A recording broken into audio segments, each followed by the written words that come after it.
Bonjour à tous. Mon sujet du jour, c'est acheter pour plus tard. J'ai réalisé ça cette semaine parce que je voulais acheter des choses pour mon futur camping-car alors que j'ai même pas fini de désencombrer. J'ai pas trouvé d'emploi, donc autre que l'emploi que j'ai déjà. Donc, je suis vraiment pas prêt à aller en camping-car, puis je voulais déjà commencer à m'équiper. Donc, je me suis rendu compte que j'ai souvent tendance à acheter pour plus tard pour mes futurs projets. Peut-être en me disant que je ne le retrouverai pas plus tard ou que j'aurai pas les moyens plus tard, peu importe. J'ai souvent cette habitude-là de faire des réserves. Mais il y a des moments où je considère que ça peut être bon d'acheter pour plus tard si c'est quelque chose dont je suis sûr et certain que je vais avoir besoin. Comme exemple, mon scanner pour les photos que j'ai acheté il y a peut-être 2 semaines parce qu'il bon, il était à rabais, puis je savais que j'en avais besoin d'un. Puis que après mon déménagement, c'est la prochaine étape dans mon désencombrement, c'est la numérisation des photos. Donc là, je savais que c'était quelque chose qui allait servir dans un futur proche, dont j'ai absolument besoin pour pouvoir avancer. Même chose comme mes chaussures d'hiver sont vraiment dans un sale état. Donc après la saison, c'est sûr qu'elles vont aller directement aux poubelles. Donc si en fin de saison, je trouve des chaussures à rabais, eh bien c'est certain que l'hiver prochain va revenir et que ça va me prendre absolument des chaussures d'hiver avant l'autre hiver. Donc l'hiver, c'est une certitude, ça revient à chaque année. Donc, des objets comme ça, achetés d'avance, oui, ça peut être justifiable si je peux avoir des bons rabais, puis c'est des choses dont j'ai absolument besoin et dont je suis sûr de me servir. Mais les achats pour plus tard, comme je voulais déjà commencer à acheter certaines choses pour le camping-car, alors que j'ai même pas le camping-car et j'ai même pas fini de désencombrer, là, je suis dans un futur vraiment lointain. Puis bon, si la difficulté à me trouver un emploi est là, eh bien peut-être que ça va prendre plus que 2 ans avant de pouvoir vivre en van. Ça va toujours dépendre de comment je vais arriver à gagner ma vie. Donc, je suis vraiment quelques années d'avance, là. Je suis vraiment beaucoup trop d'avance pour ce genre d'achat-là. Puis j'ai souvent cette habitude-là, bon, de vouloir acheter à l'avance. Des fois, c'est bon quand c'est un produit dont je suis sûr de me servir prochainement. Il y a des fois où c'est mauvais quand c'est, dans le fond, en prévision d'un futur incertain. Parce que, bon, j'ai pas de certitude de ce qui va être ma vie après cet emploi-là. Puis, si j'ai de la difficulté, peut-être que je vais être encore coincé dans un nombreux déménagements. J'ai aucune idée de ce que ma vie va être. Parce que je suis encore à l'étape du désencombrement. Puis après cette étape-là, ça va être l'étape de gagner ma vie. Donc, je suis loin de la vie en van. Présentement, je suis dans l'étape du désencombrement. Donc, les outils qui peuvent m'aider à désencombrer, oui, sont utiles présentement, même si j'en suis pas rendu à certaines étapes. Même chose, je voulais acheter certains meubles de rangement. Je me dis, je suis mieux d'attendre d'avoir complètement fini mon désencombrement pour voir quels vont être les meilleurs meubles, les mieux adaptés aux choses qui vont me rester. Mais par contre, pour les vêtements, j'ai vraiment réduit au minimum. Donc, un petit meuble de rangement moins lourd que le bureau que j'ai. Ça pourrait être bon de l'acheter maintenant parce que les vêtements sont déjà triés. Je suis vraiment rendu au minimum. Si j'enlève quelque chose, ça va être un ou deux petits morceaux, mais je suis pas mal rendu au minimum. Donc là, je pourrais acheter un meuble de rangement pour les vêtements parce que le désencombrement des vêtements est terminé. Mais pour ce qui est du reste, je suis loin d'avoir fini, là. Il y a encore beaucoup de travail. Donc, acheter des meubles de rangement en prévision de ce qui va rester, c'est difficile à dire.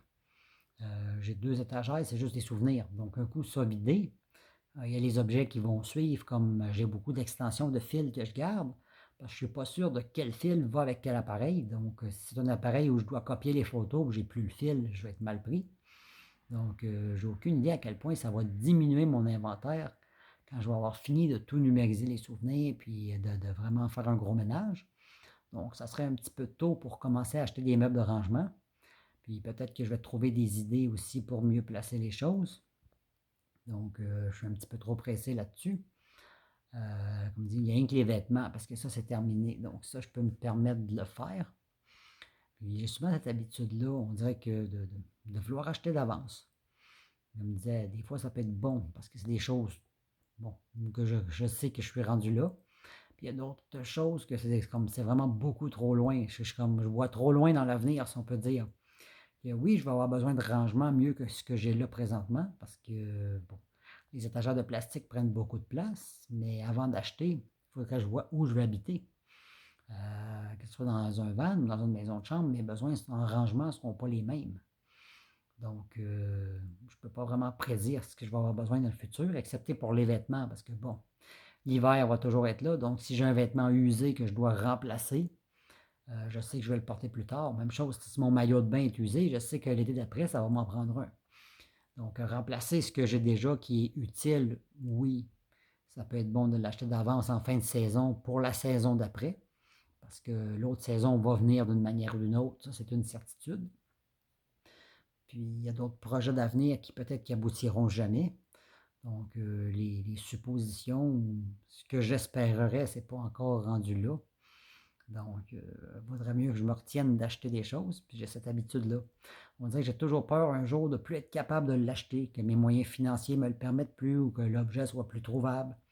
Je vis toujours dans une insécurité du futur. Dans le fond, j'ai peur du futur, ben, je ne sais pas ce qui m'attend. N'ayant pas de stabilité d'emploi, ça fait que rien qui est stable dans ma vie. Donc, je ne peux même pas savoir dans 1 an, dans 2 ans, où je vais être rendu.